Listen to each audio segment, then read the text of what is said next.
O clima mundial está ficando violento. Essa não! Ai, meu Deus!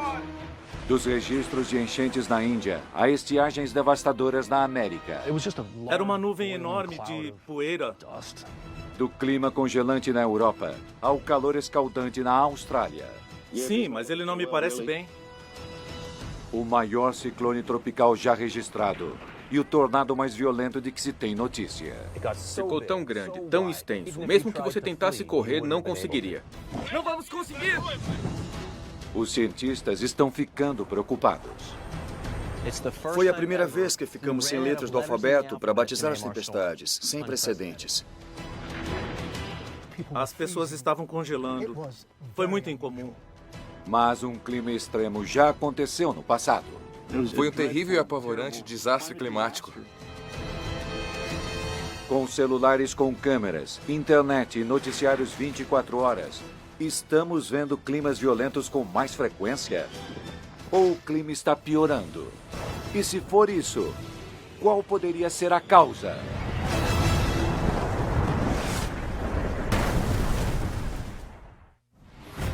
Nos últimos 10 anos, a América passou por 2 temporadas de tornados, dos mais ativos já registrados. Lá se vai o telhado da casa. O corredor do tornado está se tornando um lugar ainda mais perigoso para se morar? Ah, meu Deus! Olha só aquilo! Destruição! Caramba! Maio de 2013. 2 ciclones monstruosos aterrorizam Oklahoma. O pesadelo começa em 20 de maio. Um pequeno tornado toca o solo em um campo. Isso é assustadoramente lindo. Ele cresce rapidamente e avança em direção a Moore, uma cidade com mais de 50 mil habitantes. O caçador de tempestades George Corunis observa o desenvolvimento do tornado pelo radar. E ele parece terrivelmente familiar. Não acreditávamos no que estava acontecendo. Vimos esse eco tipo gancho no radar, bolas de escombros. Sabíamos que algo muito ruim estava acontecendo em Moore. E pensamos, essa não, de novo não. Como a cidade pode ser atingida mais uma vez? Ai, meu Deus. Em apenas 15 minutos, Moore foi atingida 4 vezes. E aí vem os escombros. Vamos dar o fora daqui. Espere! Não consigo levantar o vidro. Phil, não consigo levantar o vidro. Para aqueles na linha de frente, parece que os tornados estão ficando piores. Tem tanto escombro no ar. 15 minutos após tocar o solo, este tornado monstruoso já tem 1,5 km de largura, com a velocidade do vento chegando a 320 km por hora. Ele atinge a cidade e destrói vários bairros. Olha isso. Tá destruindo as construções. Vamos lá. Tá vindo em nossa direção. Meu Deus, esse é violento.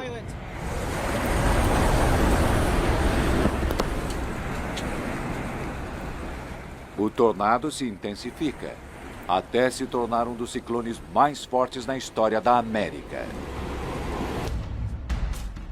Em 40 minutos de matança, o tornado tira um total de 24 vidas. E destrói uma cidade inteira. Tá no solo, tá no solo. Parece que tá no solo. Tá bem ali, bem ali. É um tornado perigoso. Caramba!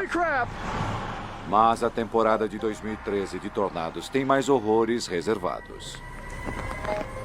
Apenas uma semana depois, um ciclone ainda maior atinge as proximidades de El Reno, no Oklahoma. É um tornado, clarões de energia. Novamente, o caçador de tempestades George Corunis está por perto. O tornado era tão grande que encheu o para-brisa. Não era nem um pouco bonito, era uma mancha escura e assustadora. Um borrão no horizonte, que parecia ser sério. É um tornado poderoso. A velocidade do vento atinge assustadores 475 km por hora, entre os mais velozes já registrados. É um tornado forte. Olha só aquilo.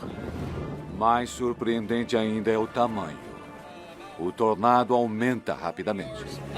Pro nosso leste. 180 metros pro nosso leste. O tornado cresce rapidamente de 1,5 km para 4 km de extensão. Grande o suficiente para pegar de uma ponta a outra do Central Park em Nova York. Esse é o maior tornado que se tem notícia.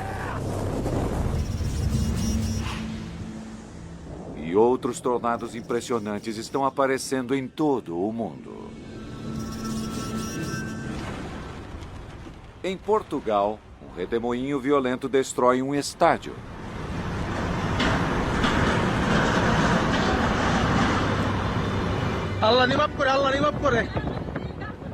E em Bangladesh, um ciclone violento acaba com 23 vidas ao arrancar centenas de casas. É só uma coincidência? Ou os tornados estão ficando piores? Olha só como aquela coisa é grande. Para descobrir, meteorologistas como Josh Wurman investigam o poder que tinham no passado. O tornado que matou o maior número de pessoas foi em 1925, chamado de Tornado Tri-State. O tornado mais mortal da América deixa o rastro de destruição mais longo que se tem notícia, abrindo um caminho por 3 estados e matando cerca de 700 pessoas.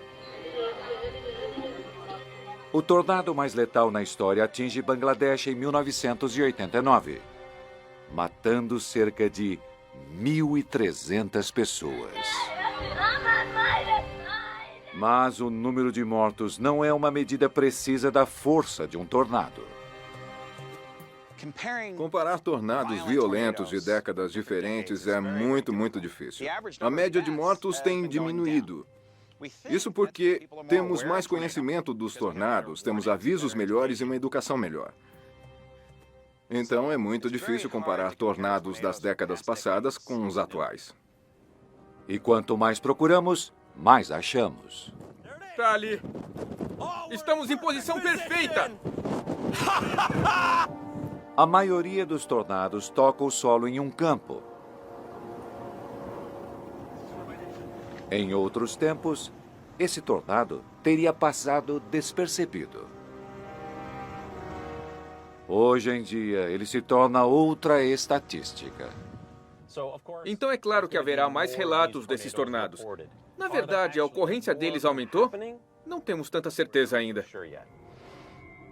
O calor extra está transformando a atmosfera. Nos céus, o clima está mudando. Mas está piorando? O climatologista Scott Denning é um dos milhares de cientistas que tentam descobrir exatamente como as temperaturas mais elevadas afetam o clima. O sistema climático é movido pelo calor vindo do Sol e pelo calor que volta para o espaço. E quanto mais calor se coloca no sistema, mais rápido ele anda, mais forte ele anda. Muda todos os tipos de coisas. Muda a temperatura, muda pancadas de chuva, muda as nuvens. O sistema é um sistema, está ligado. Mas quando se trata de tornados, é complicado. Veja só aquilo!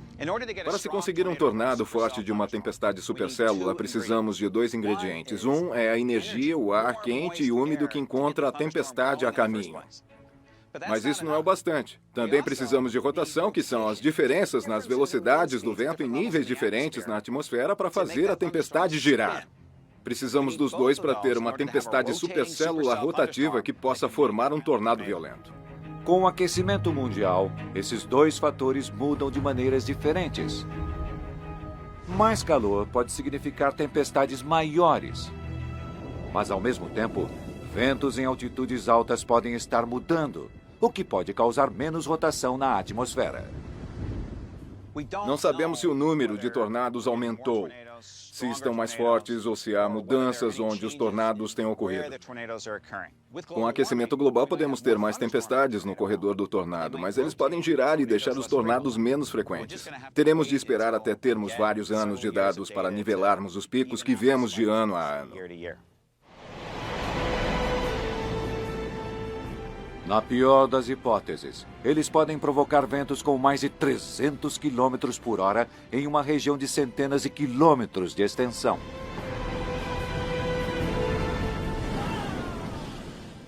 Cada gota de chuva é como se alguém te furasse com uma agulha.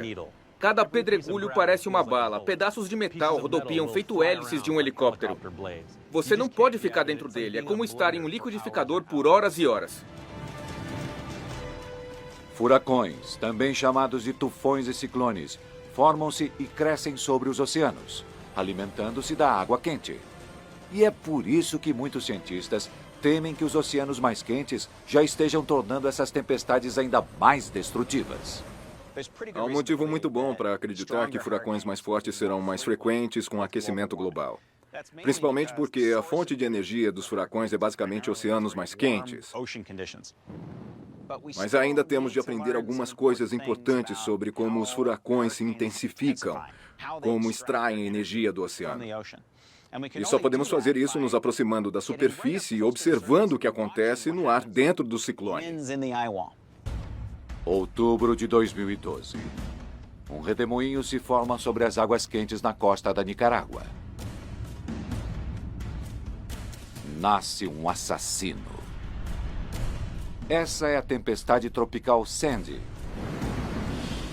Nos 8 dias de vida, ela vai matar pessoas em 8 países e causar mais de 60 bilhões de dólares em danos. Uau! Com 2 dias de vida, o Sandy se torna um furacão maduro, devastando o Caribe.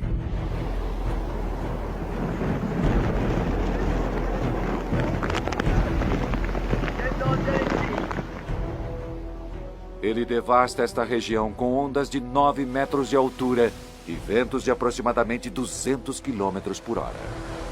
E matando ainda cerca de 70 pessoas.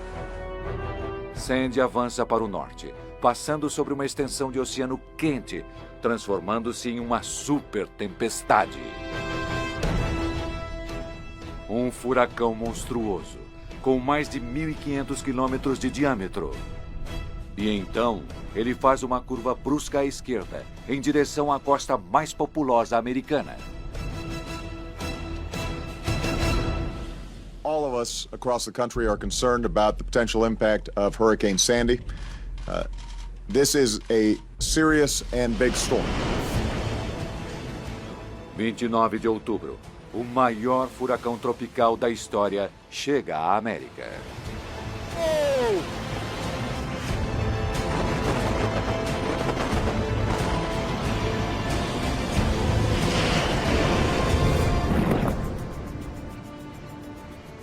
O caçador de tempestades George Courounis está no calçadão Rockaway, em Nova York, para presenciar o evento extraordinário. Conforme a tempestade se intensificava, ficava claro para nós que não era um furacão comum. Ele seria muito, muito violento. Uma montanha de ondas estava detida lá pelo vento, que uma hora mudou de direção. E toda aquela água chegou voando, levando toda a areia junto, destruindo totalmente esta vizinhança. Nova York havia passado por furacões antes, mas nenhum desse tamanho, nem com ondas tão grandes. O nível do mar chegou a 4 metros, quase 1 metro acima do maior registrado. As ondas estavam tão violentas quanto nos 17 furacões que já presenciei. Todas as peças do calçadão foram arrancadas pelas ondas, arrastadas para o continente. Eu não sei onde foram parar, mas não sobrou nenhuma. Nada. Zero. Só o concreto. A Big Apple não está preparada. John Matteucci captura em vídeo o caos em Manhattan. Comecei a andar até a água, a maré começava a subir. Ficou muito perigoso aqui, porque havia lâminas de metal que deviam pesar uns 13 quilos, elas faziam sacudindo pelo ar. Alarmes de carro. Dispararam. Os níveis da água aumentam incessantemente, invadindo prédios. Ai, meu Deus! Ai, meu Deus! A porta abriu! A porta abriu! Ai, meu Deus! O metrô inunda.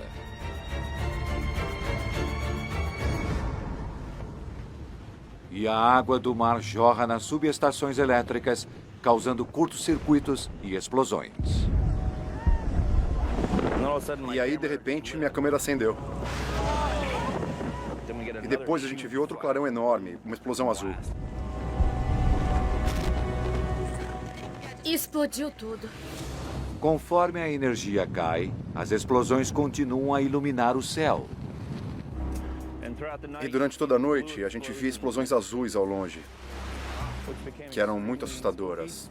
Parecia até o dia da independência.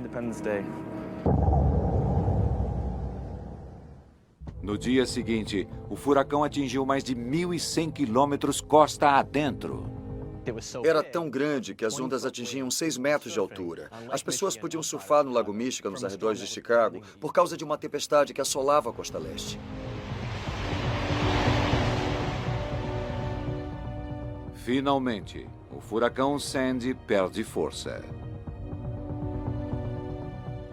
Ele deixa para trás um rastro de destruição, levando junto mais de 200 vidas. Em Nova Jersey e Long Island, bairros inteiros foram levados pela água. Meteorologistas usam uma escala chamada escala de energia cinética integrada para medir a energia geral de uma tempestade. E o Sandy atingiu a segunda maior posição da escala. Ele tinha energia equivalente a 2 bombas atômicas, para se ter uma ideia da força dele. Sandy foi apelidado de Frankenstorm pela mídia. Um furacão poderoso e cruel. Não são só os furacões tropicais que estão se comportando de maneira estranha. No Pacífico, o super tufão mais forte já registrado a atingir o sul das Filipinas se forma.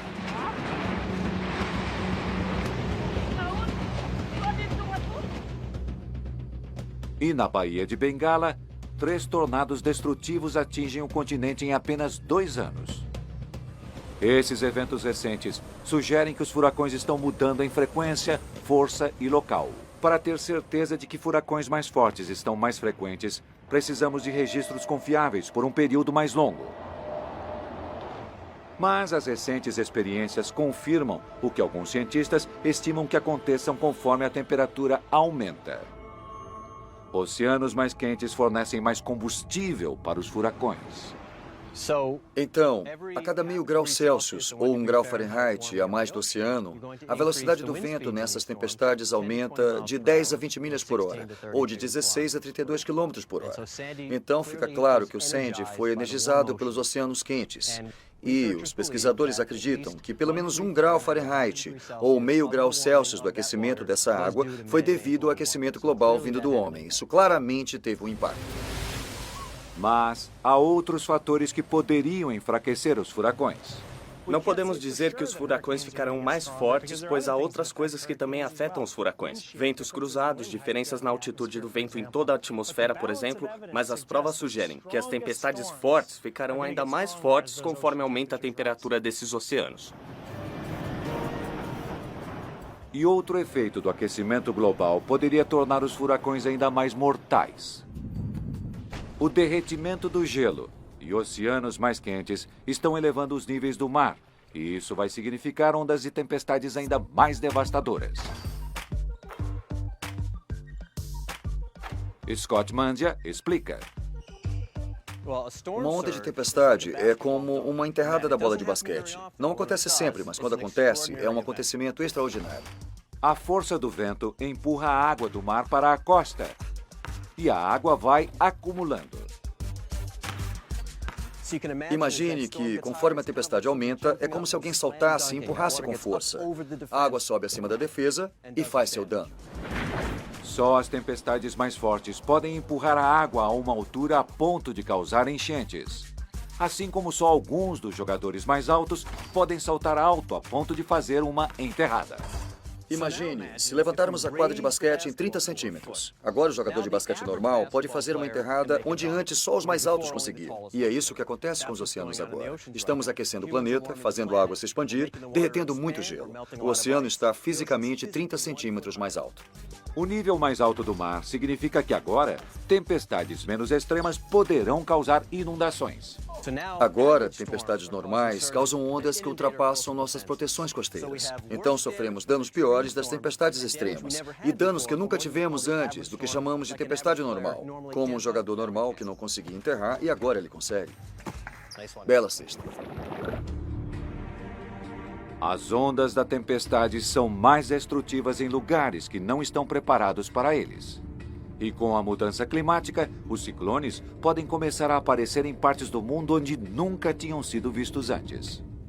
Furacões, principalmente furacões mais fortes, são confinados a partes bem específicas do mundo. E isso porque há certas condições que permitirão que se formem e se tornem bem violentos. Em um ambiente mais aquecido globalmente, essas áreas podem mudar. Podemos ter novos furacões onde nunca aconteceram antes, e algumas áreas que agora têm furacões podem não os ter mais com a mudança climática global. Na verdade, isso já pode ter acontecido. Nunca houve notícia de furacões no Oceano Atlântico. Nunca. Até 2004, quando um furacão apareceu do nada e atingiu a América do Sul.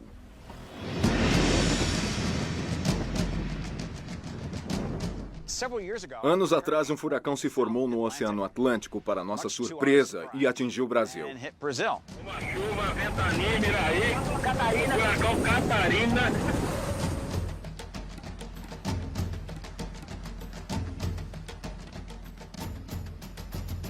Felizmente, nenhuma cidade populosa foi atingida. Então, o número de mortos foi de apenas 4 pessoas. Da próxima vez, o Brasil pode não ter tanta sorte. Um dos maiores riscos da mudança climática é de que ela pode trazer climas extremos a lugares que não tenham experiência, que não tenham sido atingidos, que não tenham prática em se defender contra esse tipo de clima severo. O furacão que atingiu o Brasil passou bem próximo do Rio de Janeiro, que provavelmente não sabe o que fazer caso um furacão o atinja. Essas áreas poderiam estar correndo um risco.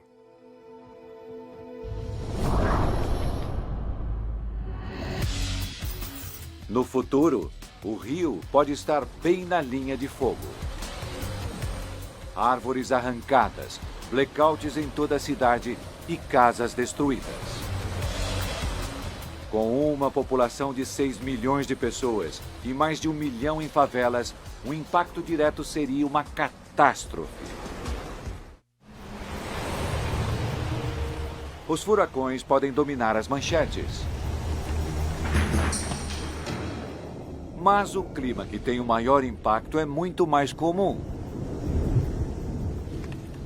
A chuva. Chuva demais pode ter consequências extraordinárias.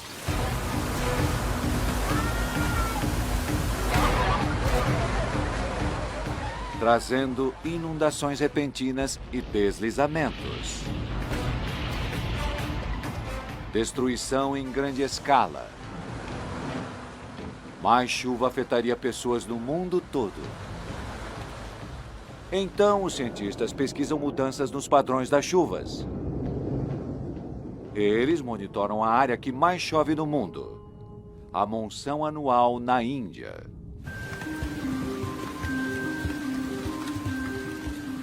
Trilhões de litros de água caem do céu, transformando o cenário seco e marrom em um verde fértil. O professor Sir Brian Hoskins é um dos maiores especialistas do mundo em monções na Índia. A monção na Índia é uma coisa incrível. Acontece todo ano com grande regularidade e traz toda essa água que pode lhes dar a agricultura e toda a vida. Esse país populoso tem mais de 1 bilhão de pessoas. E todas contam com as monções para fornecer alimento e água. Mas a Índia tem uma relação de amor e ódio com essa temporada de chuvas. Assim como manter a vida, ela também pode tirar. Junho de 2013. Centenas de milhares de pessoas fazem a peregrinação anual até os vales estreitos do Himalaia. E elas pretendem voltar antes que a monção volte em julho.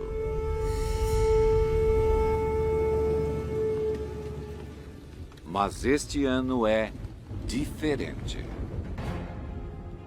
A monção se arrastava várias semanas além do programado e as pessoas não estavam preparadas para um índice pluviométrico intenso tão cedo no período de monções. A precipitação pluviométrica estava 3 vezes acima do normal para a região. A chuva desce as encostas íngremes, fazendo com que o rio transborde rapidamente e desabrigue milhares de habitantes nas montanhas. O habitante local, Kundilau, presencia o caos. O rio começou a ficar revolto por volta das 7 horas da manhã. Eu presenciei tudo. Estava olhando para baixo e vi tudo ser levado pelo rio.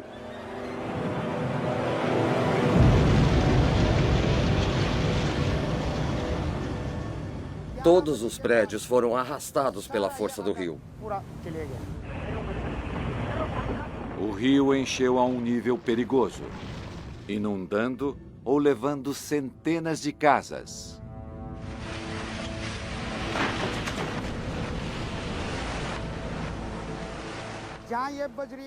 Onde agora corre o rio, antes havia casas.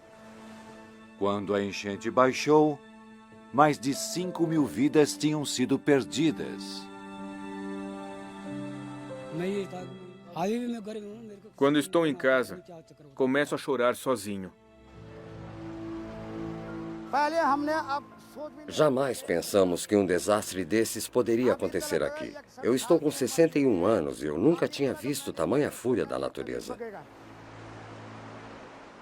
As enchentes da monção de 2013 são as mais mortais na história da Índia.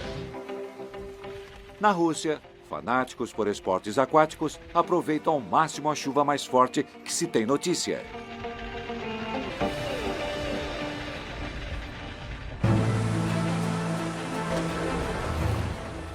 Parece que nenhum lugar está imune. Até na Arábia Saudita, quase o dobro da média anual de chuvas cai em poucas horas, pegando muitos de surpresa. E no Brasil, enchentes repentinas acontecem tão rapidamente que as pessoas sequer têm tempo de escapar de suas casas antes que sejam cercadas pela água.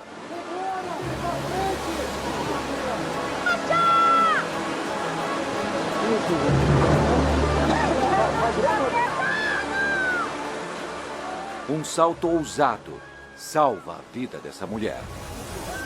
Mas ela perde o cão para o dilúvio. 700 pessoas morrem no pior desastre natural do Brasil. Em algumas partes do mundo, parece claro que as enchentes estão matando mais do que antes. Mas há uma maneira melhor de descobrir se o aquecimento da Terra está contribuindo para enchentes mais destruidoras, medindo-se quanto há de vapor da água no ar. Há cerca de 3 a 4% a mais de umidade na atmosfera global do que nos anos 70. E essa é uma consequência esperada de uma atmosfera em aquecimento que evapora mais água dos oceanos e leva a mais umidade atmosférica. E com mais água no ar, quando há tempestades, cai mais chuva. E com ela vêm as mudanças no padrão da precipitação pluviométrica. Então, se você olhar no mundo todo, há uma tendência clara de uma intensidade maior de chuvas fortes.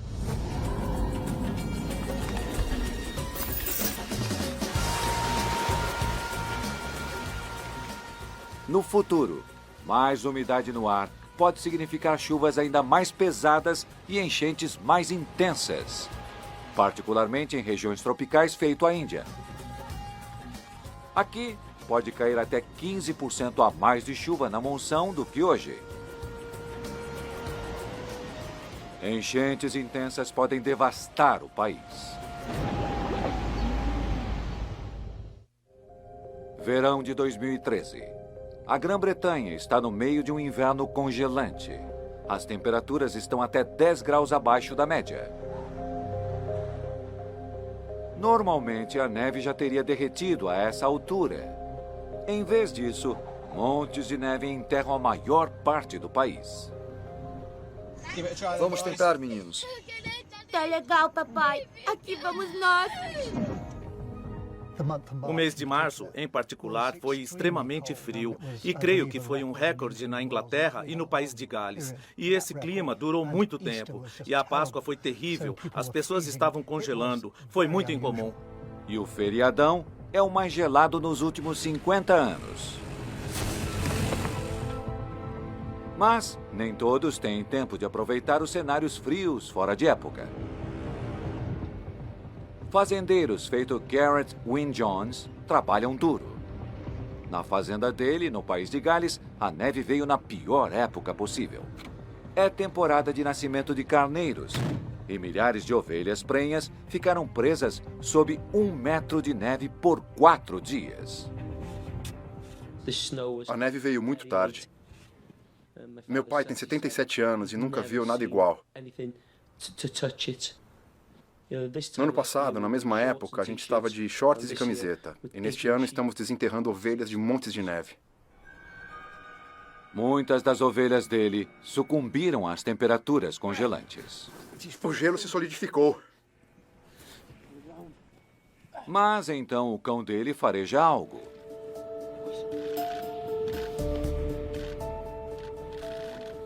Será que encontraram essa a tempo? Será que tem mais? Parece que não. Essa é a menor. Ela está gelada e dura, mas está viva. Inacreditável. 4 dias. Agora ela vai sobreviver. Ótimo trabalho, rapazes. Ótimo trabalho. É de se pensar, ela ficou isolada lá dentro por 4 dias. Pense bem, é o mesmo que ser enterrado vivo, não é? É uma tumba, não é? É isso que as pessoas não entendem. E a ovelha ainda está grávida.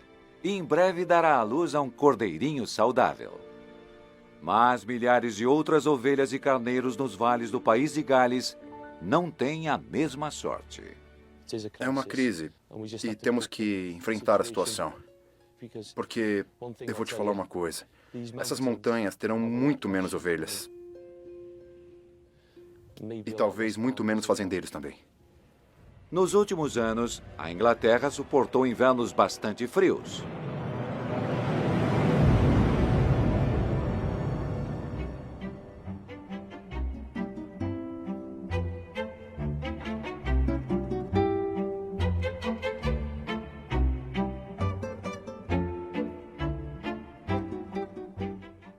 Alguns anos atrás, a expectativa era que o clima ficasse tão quente que esqueceríamos dos invernos gelados. E foi um choque quando tivemos um inverno tão frio.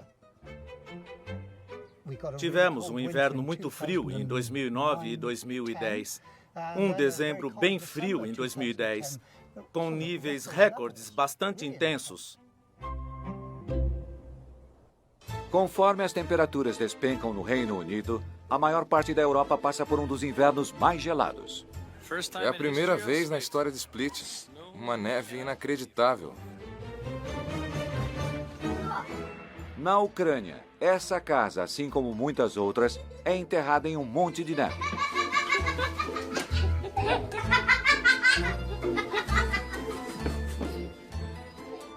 Finalmente, eles conseguem cavar para sair. Uma tempestade de neve transforma a Suíça em um reino de conto de fadas deslumbrante. A neve chega a atingir até o sul do deserto do Saara. E Israel. Droga, ele já era. Do outro lado do Atlântico, a história é parecida.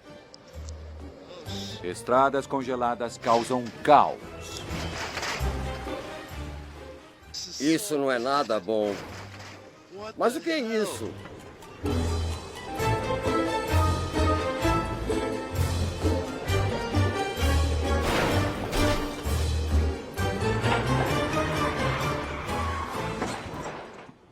O inverno de 2013 parece não ter fim.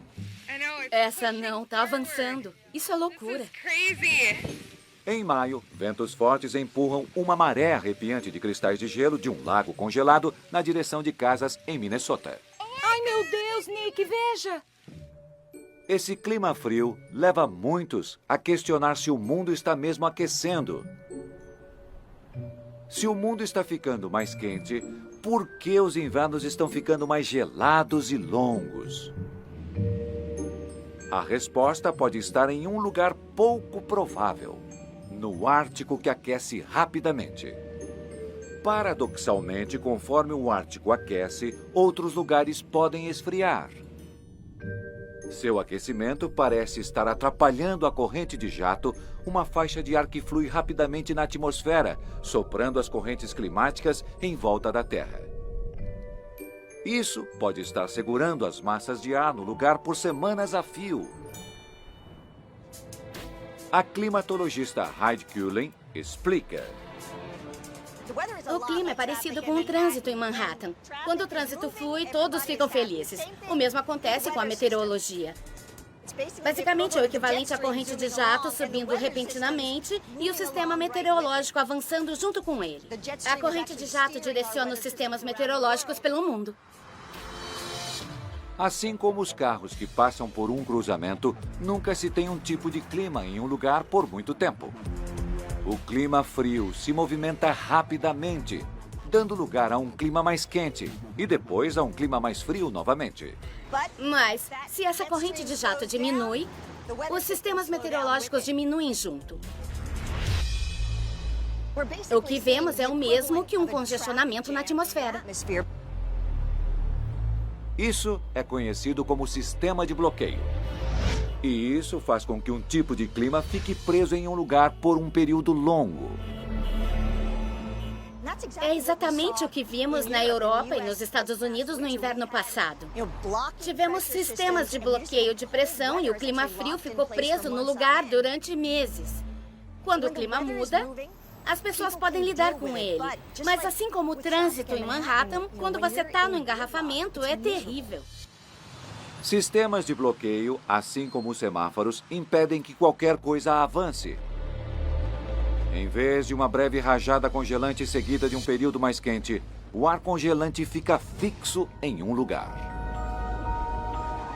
No futuro, com o aquecimento mais rápido do Ártico, a corrente de jato pode ficar ainda mais lenta, bloqueando climas ainda mais frios. Tempestades de neve podem atingir lugares que jamais esperaríamos que ficassem brancos. Ironicamente, em um mundo mais quente, poderíamos ver invernos mais frios e tudo se resume ao fato de que o nosso sistema climático é incrivelmente complexo. Mas esses invernos frios não vão durar para sempre. A longo prazo, podemos considerar que o calor vence o frio. Então veremos mais extremos de calor e menos extremos de frio. Conforme o banco de gelo continua a derreter, o congestionamento no céu pode ter repercussões graves. Assim como frios intensos, os mesmos sistemas de bloqueio podem piorar todo tipo de clima. Quando o clima quente fica preso em um lugar, isso provoca ondas de calor ainda mais quentes e mais incêndios em florestas. Quando o clima seco fica preso, as estiagens ficam ainda mais secas e empoeiradas. E quando a chuva forte fica presa, pode causar enchentes catastróficas. A mudança climática já está piorando alguns tipos de climas extremos. Mais sistemas de bloqueio provocariam um golpe tremendo. E as reações em cadeia de um Ártico mais quente podem até estar mudando o curso de furacões perigosos, como o furacão Sandy. Tempestades podem se deslocar para a costa leste americana, normalmente intacta no Oceano Atlântico, mas não desta vez. Então o Sandy fez um curso muito diferente voltando para o continente.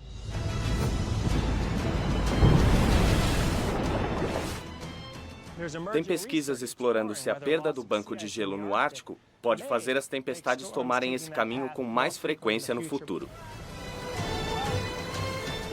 Muitos cientistas já esperam que a mudança climática cause mais furacões potentes e maiores ondas de tempestade. Então, uma mudança prejudicial no curso dos furacões, se confirmado, poderia ser um golpe ainda maior.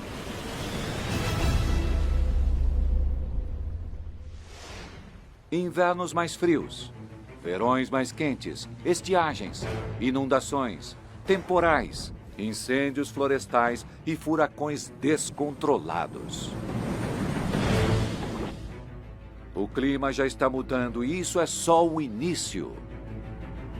Até quando o clima vai piorar? A resposta depende da quantidade de dióxido de carbono e outros gases do efeito estufa que liberamos no ar. O dióxido de carbono aumentou durante a minha vida de cerca de 330 partes por milhão para 400 partes por milhão. Durante a vida dos meus filhos, é provável que atinja 800 partes por milhão. Nós ainda não vimos nada. Se os níveis continuarem a aumentar nessa proporção, ao final do século, as temperaturas podem aumentar até 4 graus em média e desencadear climas extremos como nunca vimos antes. O que agora consideramos uma onda de calor severa pode ser um verão normal, causando mais incêndios florestais em todo o continente populoso. Furacões poderosos podem perder-se para longe do território costumeiro e suas ondas maiores podem inundar os lares de mais de 150 milhões de pessoas. Se continuarmos a queimar combustíveis fósseis, carvão, petróleo, gás natural como se não houvesse amanhã, estaremos a caminho de uma situação onde esses eventos climáticos assustadores do qual falamos agora serão normais no final do século. Para caçadores de tempestade, ir atrás de um tempo assustador é agora um estilo de vida divertido. Cara, que adrenalina! Eles presenciam a natureza em seu maior extremo. Vamos ficar bem? Claro, vamos, tudo bem. Mas até para eles, conforme o clima muda, o futuro parece assustador. Posso ver o que está vindo. Eu sei que o clima está piorando. Eu vi. A previsão é que fique ainda pior. E como caçador de tempestade, alguém que persegue essas coisas com paixão, quero estar lá no pior dos piores momentos. Mas ao mesmo tempo, eu não quero ver a morte e a destruição que as acompanham. Mas muitos especialistas acreditam que ainda não é tarde para evitar essa catástrofe climática. Se mudarmos logo para fontes de energia que não liberem gases do efeito estufa, podemos aquecer o mundo em apenas 2 graus. Então depende de nós. Temos escolhas. Nós decidimos o clima do futuro. Nós decidimos hoje. Os cientistas têm certeza de que o clima vai piorar. A intensidade depende de nós.